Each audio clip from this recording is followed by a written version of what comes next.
So this is for my chronic illness video, and I know you guys been asking for it and are excited for it, so let's get started. Orion is right here, knocked out. Oh, there he goes. Now he's excited. He's like, yes, mother, hi you. Wakey wakey. Nah, he's just gonna go back to bed. Oh, no, he's gonna lay on me. And he's all wet because he just drank water.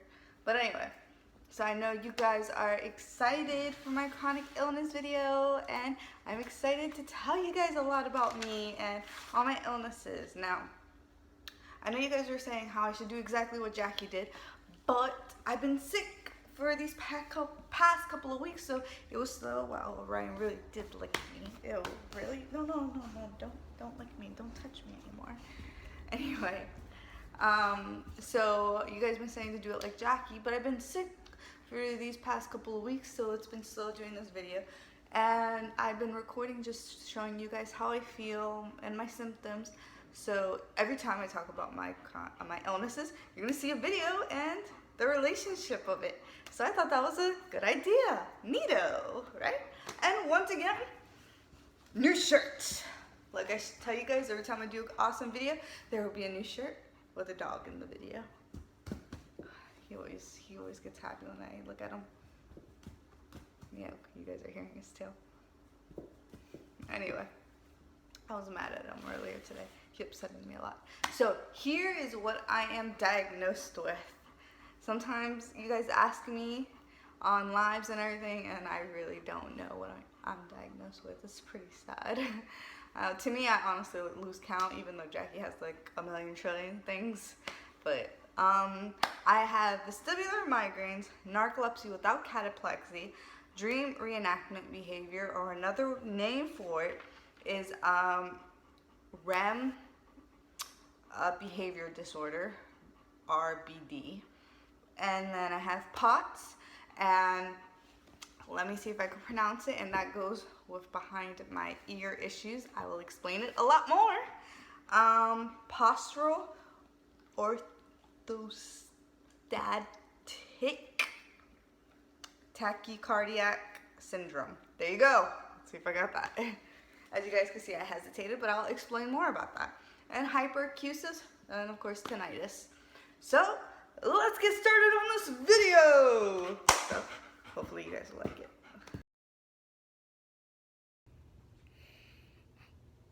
Morning, everyone.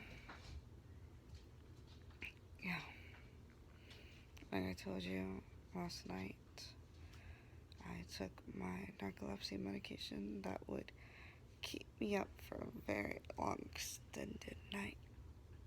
Now, I am hitting the side effects of it, sadly.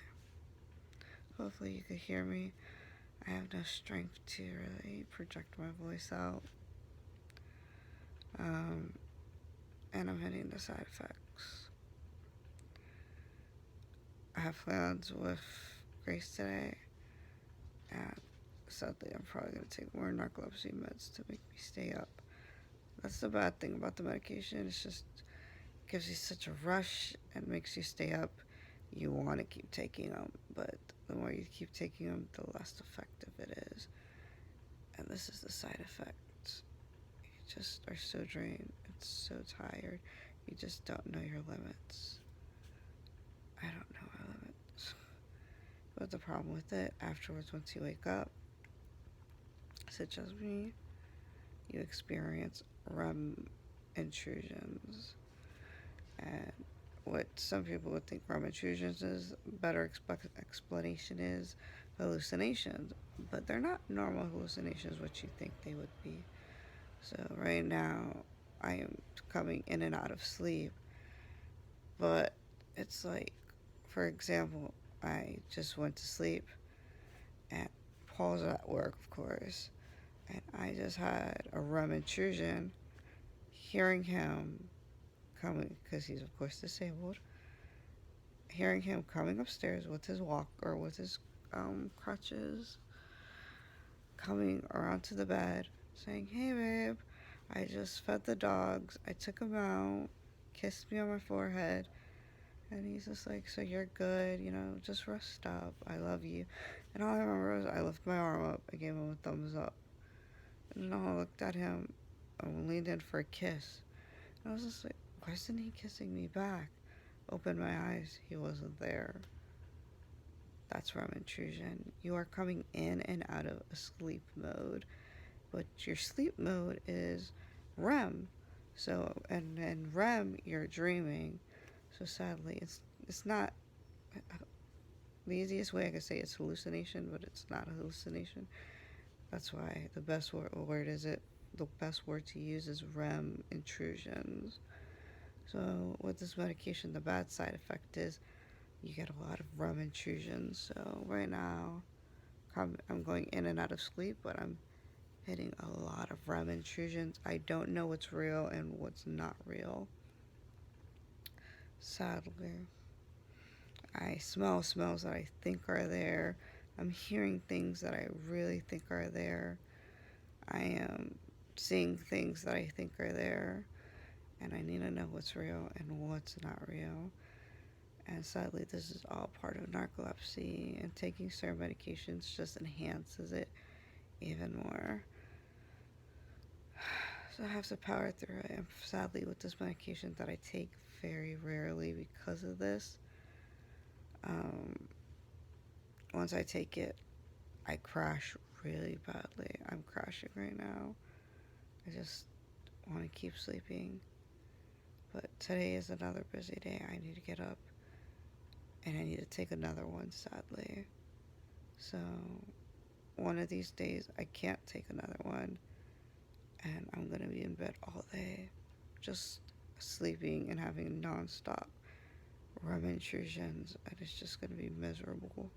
But today's not that day. I need to keep moving forward. So I need to have another provisual. And I need to just go for it. So today's that day. I can't crash. So I need to keep moving forward. And I need to take another medication. And I can't let my narcolepsy stop me, sadly, today. My eyes are so hard to open. It's just so hard to open my eyes because narcolepsy just is trying to make me go back to sleep. And I'm trying to wake up, but it's not happening. This eye's like, no. So this is the sad, scary part of narcolepsy. So I look like shit. Bye, guys. Alright, so I'm gonna take you guys way back to my childhood. So I've kind of been sick since I was a baby, a wee little baby. God, thank the Lord, has given me very weak ears, sadly. Why are you happy from that? He's wagging his tail while I'm telling the sad tale. I was given weak ears at 3 years old. I had chronic ear infection, and because they saw how bad my ear infections were, they said pretty much by 5 years old I would be deaf, sadly. And pretty much, and of course I overcame it. My parents were so proud. They prayed. They're very Christian, so they had strong faith, and I overcame it. But of course, with overcoming it, I still had a lot of ear issues, and we come till to this day, ear issues did affect me a lot still, and gave me all my conditions. I know you're like, with all your conditions, how is that possible the ear affected you? We'll get there. What?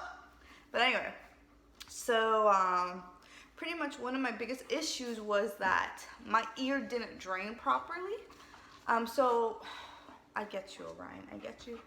So pretty much, like say normal people who had colds or flus of some sort. With me as a child, whenever I got those, all the mucus that I would get would actually go to my ears. So that was a big issue. So I wouldn't drain properly. If I sneezed, it actually went to my ears. So imagine sneezing as a child went to my ears. Chronic ear infection constantly. And I believe actually 3% of adults actually, as a child, you get chronic ear infections.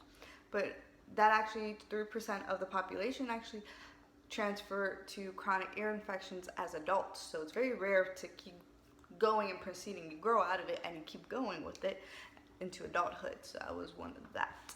So that's very rare. And it surprises me when people tell me that, hey, I've never had an ear infection. I'm like, really? Like, Paul tells me he never had one. And I was like, we hit a breaking point in our marriage. So now it's my mission to give him an ear infection. I keep touching him with my ear. It's not working out. He has too healthy of ears. But anyway. So that is one part of my ear infection. So I've always had bad ears since I was a child and fighting that since I was a very wee little kid. But continuing my story about my ear issues, of course I thought I was gonna lose my hearing at 5 years old, and of course I had to learn sign language. My mom was so proud, of course. And here was my little booklet. Look at, of course they had to do records, make sure my ears were doing fine, and you can see right there checking, wait, right there, checking my little ears. I was so cute. Look at that. I was so adorable. Yeah. My mom's so proud of that. But she said I had it down to the pack of knowing sign language so well. But once they said my ears were doing A-okay, yeah, I lost it. I don't know how to sign. I don't know anymore. It sounds bad. But they realized after I was still doing good with the hearing, there was still fluid still coming in my ears, and my speech was starting to influence me, sadly. And as you can see, there's certain words I still can't pronounce. I still have speech problems. As you can see, I can't say pots very fluently. I still hesitate with certain words like that. Up till, I believe, middle school, I was in speech class. Hi, buddy. I was in speech class, and they stopped it, sadly. I guess they thought I was A-okay, but now I still see that I have speech problems. And it is an embarrassment for me sometimes when I notice. Oh my goodness. Yes. All right. Got it. All right. Let me relax, guys. Sorry, heart rate issues. All right, we're back, and I'm doing a lot better now. Like I was saying, brain fog a little bit. They realized that they ended the classes, but I'm seeing that there is still effects that I can't properly speak certain words properly. I struggle with certain things, and it is an embarrassment for me sometimes. So on certain times I have to think of on the spot of, oh, I can't say that word. I'm not gonna hesitate. I need to think of something else. But I have helpful people to help me, such as Paul. He helps me say words he repeats the words and cuts them down for me. Jaquie helps me out also. She cuts them down for me too. She just recently found out. She's just like, I didn't know this, because her father's dead. So she asked me, do you have speech problems too? And I was like, yes. So she helps me out also, so that's a big plus. But sadly, they realized from all the fluids building up in my ears and staying there and not draining out properly, in a sense, my eardrums are starting to kind of rot and have holes in them. You know what I mean? Like rotten cheese, there's starting to come holes in it. So they're kind of had some concerns, so they started giving me medication. The doctor at the time we had gave me medication, was like, okay, you know, we could fix this. It's not a big concern. They gave me medication. Noticed that the fluid was still in my ears, and we needed to do something about that. So we decided to do kind of procedures on and off to get the fluids out of my ears. So it's called tubes that go in your ear, and that would get all the fluid out of my ears. And they said the tubes that would be placed in my ears would be, you know, they'll be, once the fluid's all out, it would automatically come out by itself, the tubes. They noticed it wasn't coming out by themselves. So then I had to get a surgery once again to get them out of my eardrums. And then they realized once again fluid was building back up in my eardrum. So they had to put the tubes back in my eardrum. So that happened multiple times. So I had to get multiple surgeries, getting tubes in my ears, tubes out of my ears. They realized that was I don't know if they realized actually, but eventually that took a toll on my eardrum doing those types of surgeries. that it led to having multiple holes in my eardrums. And I don't know what happened with the doctor we had at the time, but he kind of brushed it off like it was nothing. He's like, oh, medication will take care of it. Just give it time. We gave it 7 years. At the time, I was about 13 years old, so I'm just believing my parents and they know best. 7 years gone by and holes are still in my eardrums. And finally, I believe the breaking point was I had the worst eardrum of my life. There's not fluid, there was pus coming out of my ears, there's blood coming out of my ears. I was apparently turning green everywhere, like swollen. It wasn't pretty. And finally, you know, we go back to the doctor and we're just like, what about that surgery you mentioned 7 years ago? And he's like, oh, yeah, that. Okay, I think it's time to do it then. You Hispanics know what happens when your mother gets involved. At this time, me and Paul are engaged, and you know, we're being advocates for ourselves. But you know, that's not good enough. My mother is outraged. She's just like, my daughter could have had this at a younger age. Because then she's now seeing how I'm acting. Because the ear has a lot to do with the balance. So at this point, I can't walk anymore because there's holes in my eardrums. I can't walk anymore. It's been 7 years. I can't walk anymore. I'm having so much mental problems. I'm just like so out of it. And he's just like, sorry, can't do much about it. Go to another doctor. He'll be able to do you that surgery. And 7 years ago, he made it seem like he was capable of doing it. Just take medication and you'll be healed. She gave that office hell for that day. I was, and first time in my life, embarrassed. And I like it when she gives hell, but I was like, oh my goodness, oh my goodness. And we were just going to that office for records, just to pick up the records to go to the new doctor. No, that was not good enough for her. That was not good enough for her. So finally, we go to this new doctor, and he sees the damage that's been done in my eardrums, and he's just like, let's do the surgery. We get the surgery done, and sadly, I guess 7 years have gone by, and I guess damage, pretty much nothing has, I can't come back from it in a sense, because the best way the doctor said was just like, the ears are too close to the brain, so pretty much, of course, narcolepsy has developed from this, and vestibular migraines, the way that vestibular migraines could be developed is because there's fluid leaking into the inner ear. That has been happening since, gee willikers, since about 3 years old. So that's why I have that condition. So that's why I have vestibular migraines now, is because I was kind of not neglected, but just overseen by doctors, just not really doing their job since a very young age. So, but we feel like maybe I do have vestibular migraines, but vestibular migraines can also be how do I say,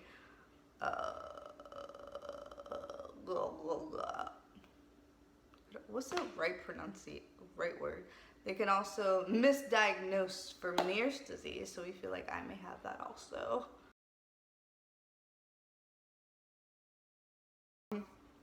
It's, of course, associated with the inner ear, with the brain, and of course with the hearing and the balance. Like I said, a lot of people don't know that the ears have a lot to do with your balance. So whenever I have an ear infection, you better know I'm going to be in a wheelchair or just out for the count. And sadly, till to this day, I still have a lot of scarring from my eardrums, so that does affect me a lot. And I still do get chronic ear infections. And when I say chronic, it's not a mild ear infection. Oh, poor thing, it's such a simple ear infection.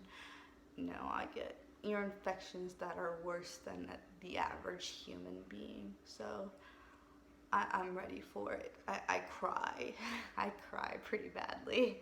But with vestibular migraines, you can experience, well, I experience fullness in the ear, dizziness, vertigo. I mean, I remember was having a horrible vestibular migraine moment. I walked into a store, police officer stopped me and was just like, "Ma'am, are you drunk?" And I was like, "No, I'm not drunk, sir." Good moment, but I was overage, so I was set, just in case. But he noticed I wasn't doing so good. So that was pretty good. But with that, you're sensitive to the light, flashing lights. I have horrible, that acts up my vertigo, and I have horrible muscle tension and muscle problems. That also goes with vestibular migraines. That a lot of people just wonder why. I asked recently my neurologist about that, who handles my vestibular migraines, and that is the specialist of the brain and the ears, so that's a very specialist of the doctor. And he said that's the reason why I have so many muscle problems, is because of this condition. So that is vestibular migraines right there. And pretty much whenever you have one of these moments, it is best to stay away from vehicles. I've been told not to drive, of course, from this doctor, multiple doctors, and to just be in a dark room, because lighting hurts, flashing lightings hurt, noises are just the worst for me. And plus, I have hyperacusis, which I'm about to go into right now.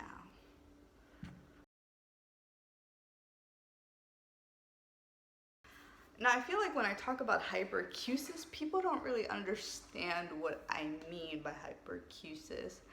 It is so, let me say, when I take this out, this does a lot for me. This really does. I don't have hyperacusis in this ear. Perfectly fine. But if I take this out right now, and Orion's right here breathing, that sound hurts so much. Minor sounds, pitches, anything will bother me. That's how bad it can be. Or right now I'm in my house.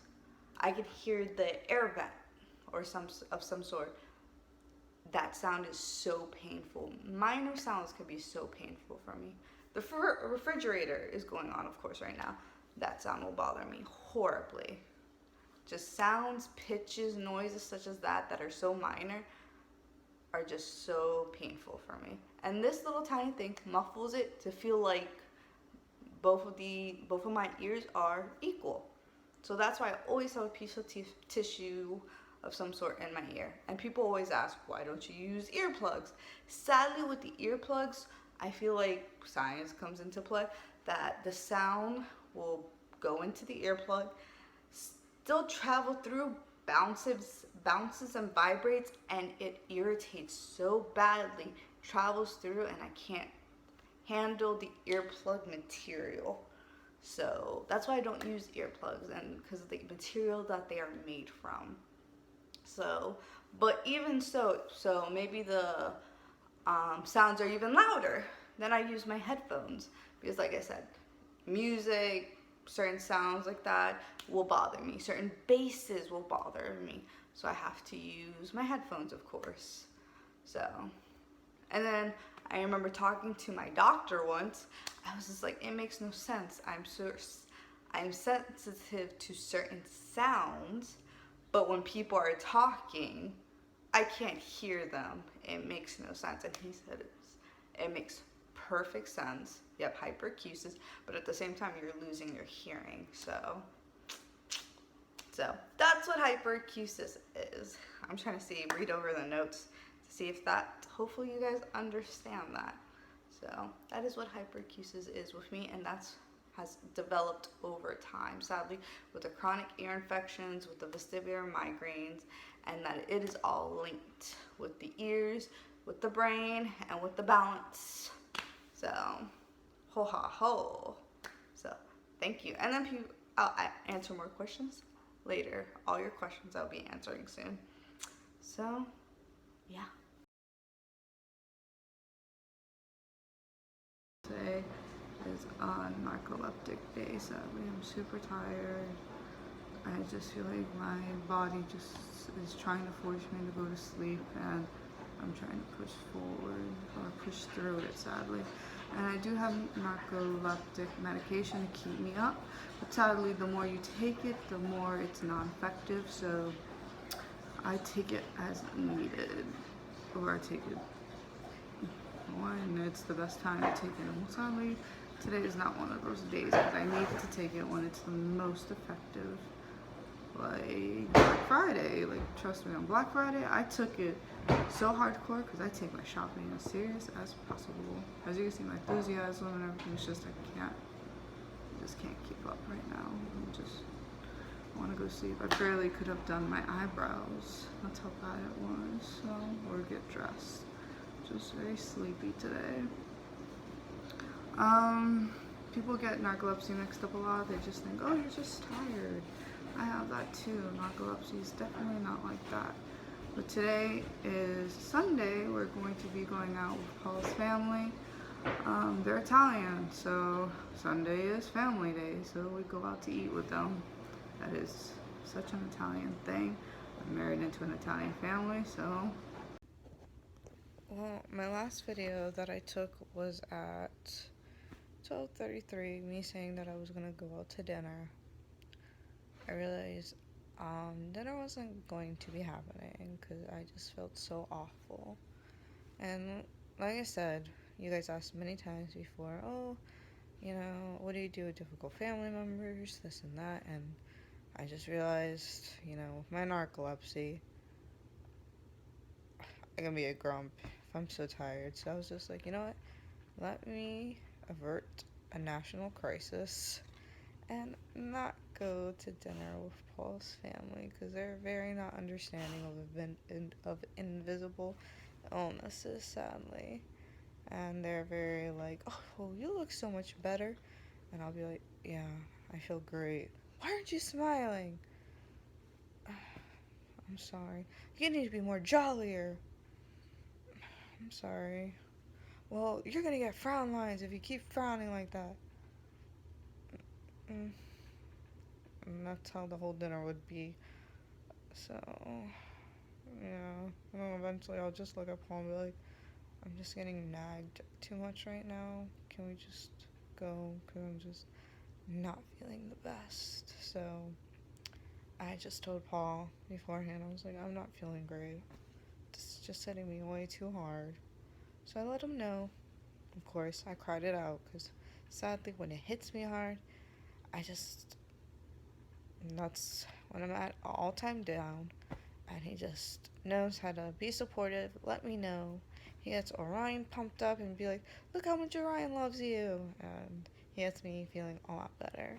So he got me some nice little cookies because I'm a Godiva cookie lover.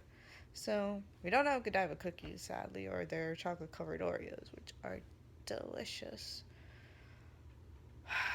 Sorry. But instead, he got me replacements. And he pulled out some Milano cookies. So I'm gonna have some of that. So, Paul decided to go by himself to go see his family and go eat out with them, and hopefully they understand that, you know, I'm too sick to go. And yeah, it's just a chronic illness life, and invisible illness does happen. You know, you can't be a certain age and it can't be visible, you know, because I guess they want to see that there's something wrong with me, and if they can't see it, it doesn't exist. So sometimes you gotta choose your battles, and this was a battle that I was too weak to fight for. Now, your narcolepsy. I like to say this. Everybody may be diagnosed with the same thing. Like me and Jaquie have narcolepsy, but it is two different types of narcolepsy. And I've seen, you know, on the service dog community, oh, I have this, so why do they totally act like this? They definitely don't have it. That is so not true. Everybody has maybe the same diagnosis, but they experience it totally differently. Me and Jaquie have talked about it so many times. Oh, do you experience it like this? No, I experience it like this. Oh my goodness. So our narcolepsies are totally different. No offense, personally me, her narcolepsy is 10 times worse, but hey. But, and sometimes narcolepsy is definitely misdiagnosed with something else. You never know. Narcolepsy is how do I say, totally unpredictable. Your sleep is totally off. You have totally off sleep cycle. So definitely talk to your doctor about what's going on with your sleep cycle. But with my narcolepsy, how I got diagnosed, I did multiple sleep studies. And people will ask me, how did you get diagnosed?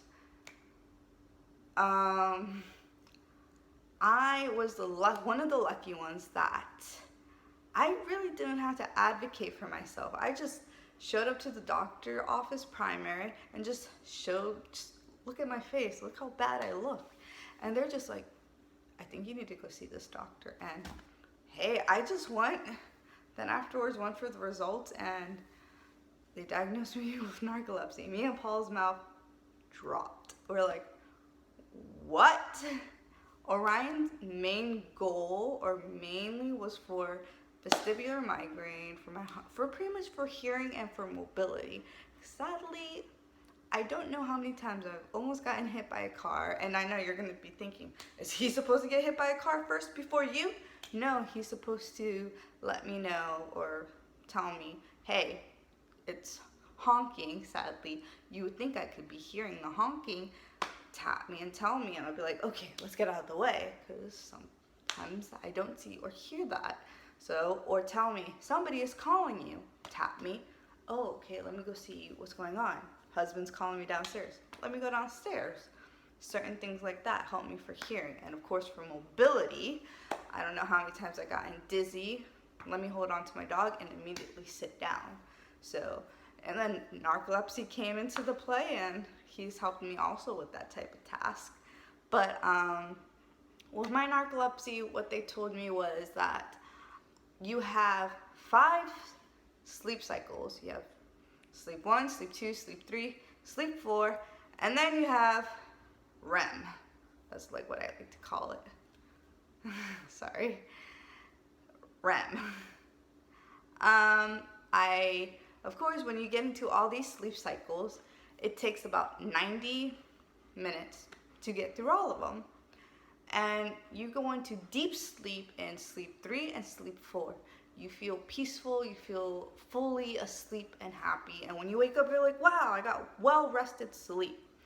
Well, when I took my sleep study, I skipped, supposed to take 90 minutes.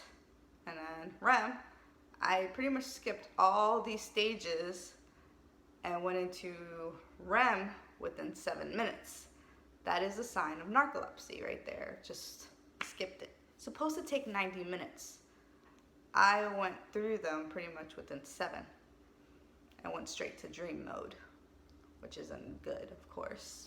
And of course, I want to be able to hit 3 and 4 so I can feel rested. So I'm never feeling rested. That's why I always want to take naps. I always want to sleep. But sadly, you would think, okay, then take your naps. Go to sleep. Sadly, for a narcoleptic, you don't feel well rested. And for me, even more, and I've talked to other narcoleptics, online, they feel the same way. When we go to sleep or take a nap, we're not well rested. We actually feel a lot worse. It's like the worst thing ever to take a nap. So we try to power through it. It's the worst of the worst. Just, no, we're not going to take a nap. But then some days it is so strong that we have to take a nap. And sometimes I could take a nap for 5 to 6 hours, and I just wasted the day away. So that is my narcolepsy. Jaquie's narcolepsy is different.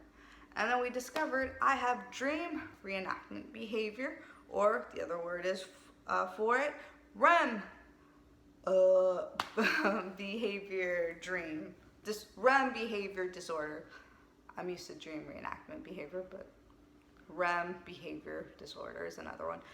RBD. So, it's not like sleepwalking, definitely. I don't get up and move around. But with this disorder, it is common with narcolepsy within young people, apparently. And with this disorder, it's very dangerous, sadly. I am laying in bed, and I start acting out my dreams. But we notice with my dreams, it's not, oh, I'm so nice, I'm prancing in the field. No, I act out my most violent dreams, sadly, and that's not a good thing. So we had to, of course, put me on, when you're sleeping pretty much, you need to be limp, not being able to move. But with me, it's odd that I am still able to move, and we had to put me on medication to stabilize my body movement. So we decided that we had to take precautions. The doctor recommended I Love Lucy beds for me and my husband, separate beds. We're not doing that. So we decided, he recommended other precautions. We had to take off our our oldest, the white dog, off the bed. She can't be on our bed anymore, sadly, because I attempted her life, sadly. And then we also had to put pillows in between me and Paul because I have hurt him, sadly, also with this disorder. So we're trying our best to keep moving forward. Coochie copy. So these are some of my disorders. Now moving on to the next one.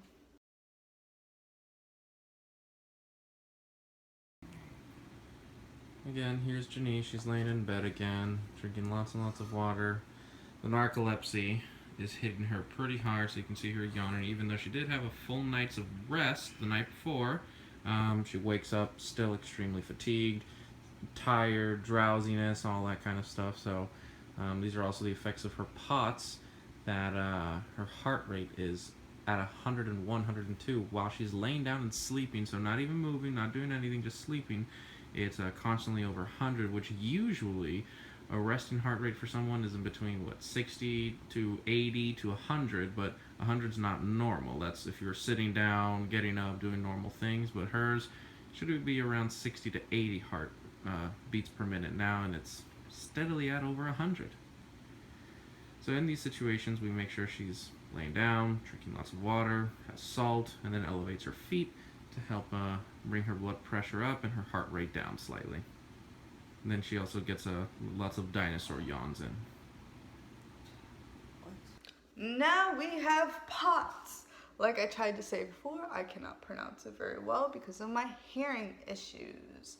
So, like I said, it's weird because in my head I can say it perfectly fine, but then when I try to say it, it just comes out so horrible. So let's try it again. Postural, orthostatic, I think I did pretty good there.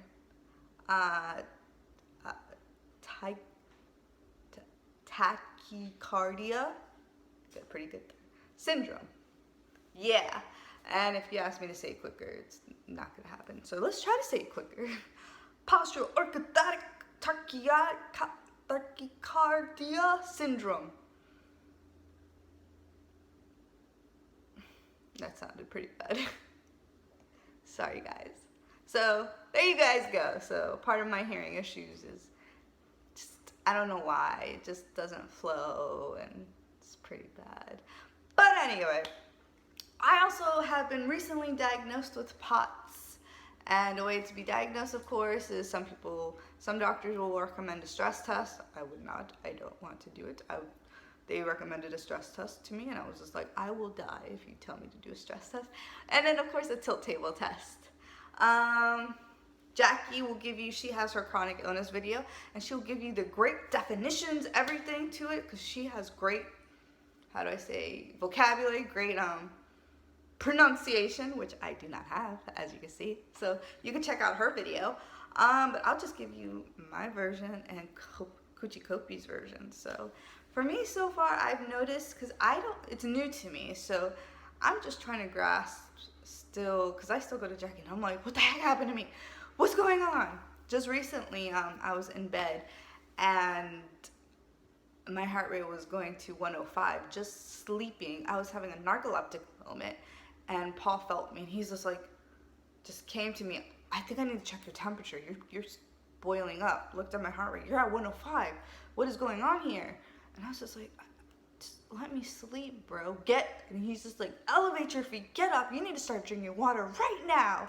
I was like, I just want to sleep. So I was having, I guess, a POTS moment with narcoleptic moment mixed together, just not happening. So you guys will see a video of that.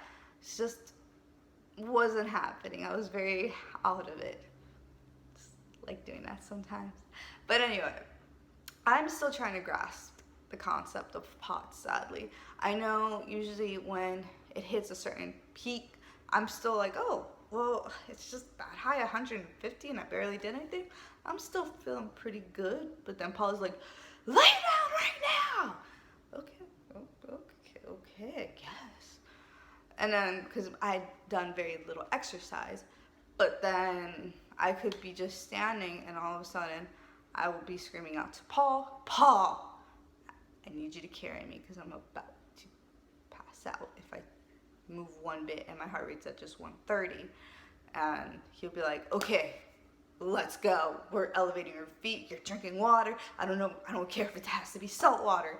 So I'm still grasping the concept of POTS myself. But pretty much POTS is when you will move from a laying down position to a sit position, and your heart rate will just pretty much skyrocket. And then even from a laying down position, from a standing position, it'll just keep increasing. And then I know for sure that you could be heat sensitive, and that does not help either. But for me, from my perspective, I'm not doing so hot right now. I'm still trying to understand this POTS scenario and concept. So, but Paul is my backup singer? No, he's not. He's my partner in crime, and he's always been watching out for me. And Orion too. He's been doing great, as you can see. He's just nudging me and telling me, yo, there's something wrong. And I have my awesome Fitbit here that's always telling me my heart rate. And I always have which I don't have it. Where is it? It's on the table right there. My pulse ox, and it's always telling me, I'm always just making sure it's on point. Always on point. So, and then those are all pretty much it. All my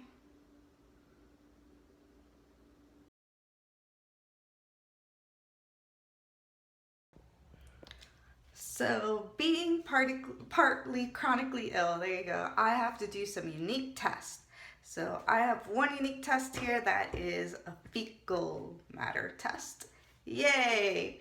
To see what's going on with my stomach, because my stomach is not doing so hot lately. So, let's get this test out.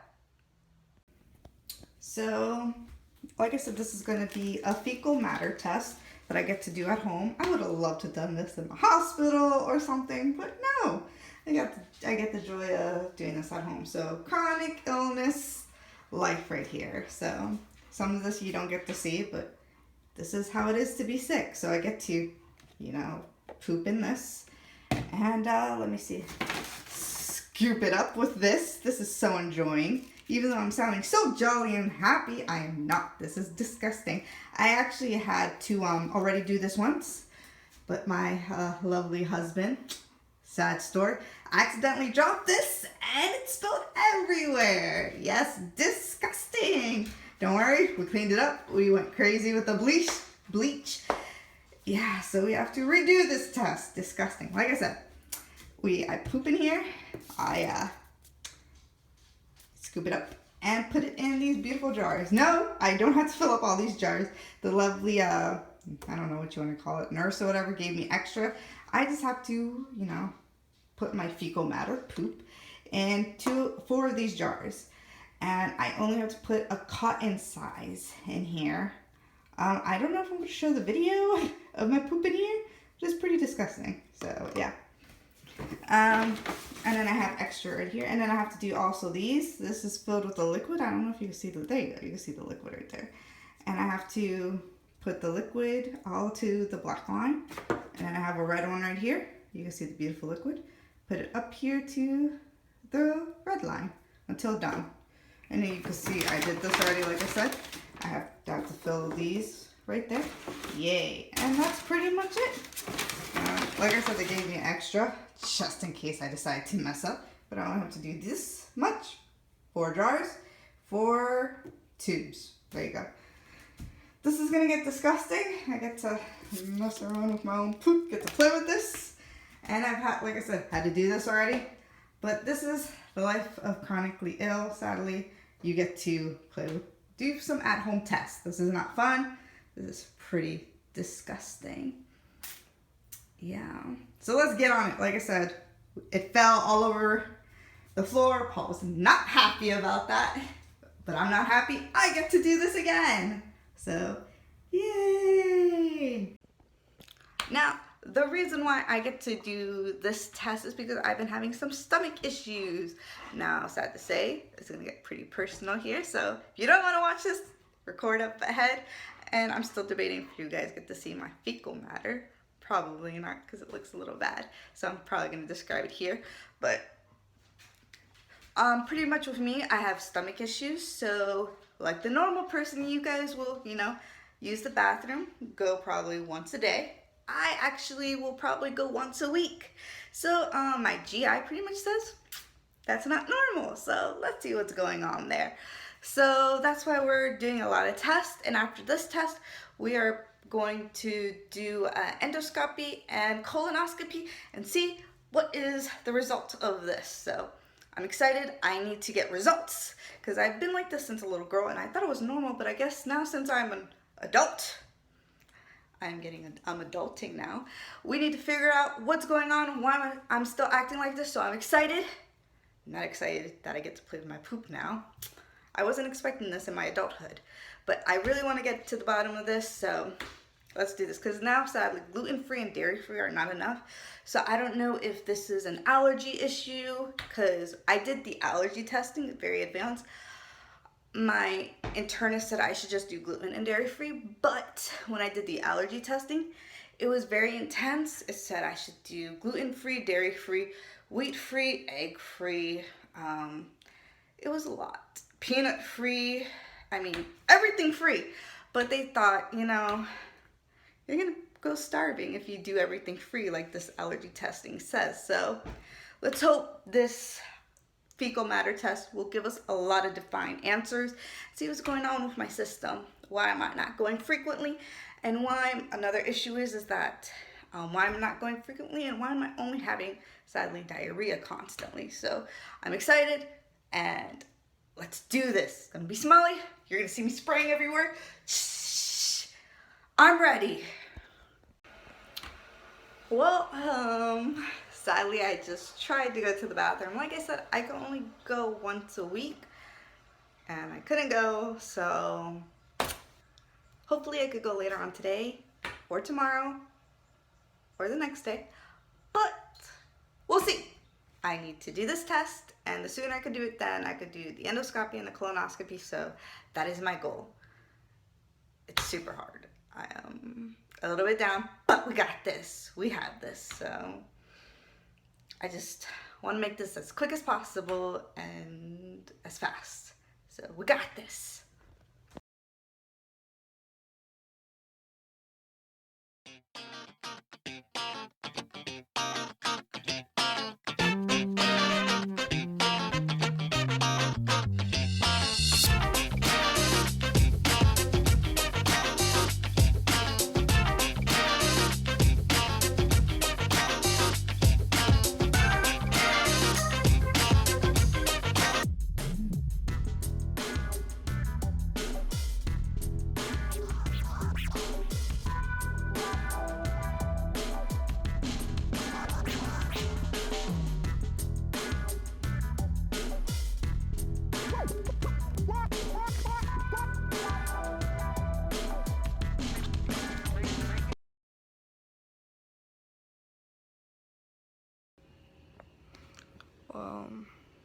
I was able to get my fecal matter test done, but sadly, it came at a horrible cost. This is why we have to see what's going on. I couldn't get to bed till 2 in the morning. I had such horrible cramping, bloating, stomach pains. It was just horrible. And this is when my illness just all go into whack because I couldn't go to sleep till 2 in the morning. Now I am just extremely exhausted. My narcolepsy is affected, and I'm not a happy camper. As you can see, I'm just not as puppy, not as up. I'm just blah. And because I couldn't sleep very well last night, just couldn't sleep very well ever. It disturbed my vestibular migraines, and I have horrible muscle pain throughout my back and body. So like I said, this week I only have 30 minutes of massage therapy. I need more than that, so I'm not a happy camper. So this is what chronic illness is right here. I'm very not a happy camper, sadly. Let's hope this test comes up with results. If not, I feel like it was all for nothing, and I've gone through pain for nothing, so I'll be very upset. Very upset. I was able to make it downstairs.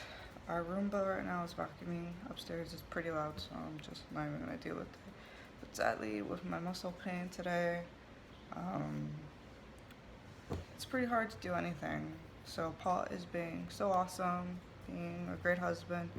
You know, I usually have my morning chores, like such as feeding the dogs, taking them outside, and he does his own morning chores, and he only has one since he has to go to work. Just make the bed, and I do pretty much everything. But today, sadly, not happening because it's just too much pain. I cannot deal with, too tired. So he has to do everything, and he's okay with it. So he's gonna take care of the morning chores for today. So, but the problem is that with most of the other pain that I have right now, just such as making my own breakfast or picking up milk, it is very difficult, and that's pretty sad. It like discourages me, so I just try to do anything, and I just open up to Paul and tell him, you know, I'm very discouraged. Just make me feel better, because I am really down in the dump, sadly. So.